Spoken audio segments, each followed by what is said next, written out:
Hello guys, welcome to my YouTube channel Tech Wisdom and welcome to another simple tutorial video here. And in this video I'm going to show you how you can easily download and install Steam on your PC. So without any delay, let's start the video. First of all, go to your browser and here just type Steam and enter. And as you can see on the first search option, you can see the steampower.com. This is their official website. Just click the website here. And here on top you can see install Steam. Just click that, and this is for the Windows. Just click this install Steam option here and it will start automatically download your Steam on PC.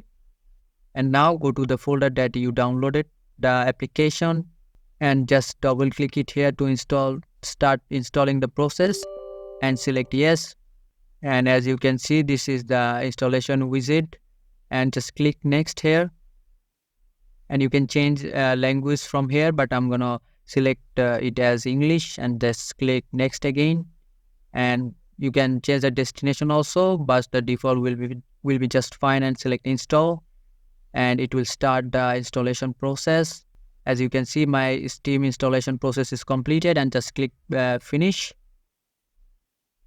And as you can see, this is their inbuilt downloading process, and this is the updated version. You have to wait for it to finish. As you can see, after completing the updated file, the installing updated is now on the Steam. Now all the process is completed. Just click your Steam icon on or just search here for your Steam. Just double click here to open the application. And now all you have to do is sign up to your Steam account, or just if you don't have any account, just create an account for free by clicking it, and it is an easy process. So this is the video, and I hope this is a helpful video for you. And if this video does help you, please consider subscribing to this channel, and I will see you guys in the next video.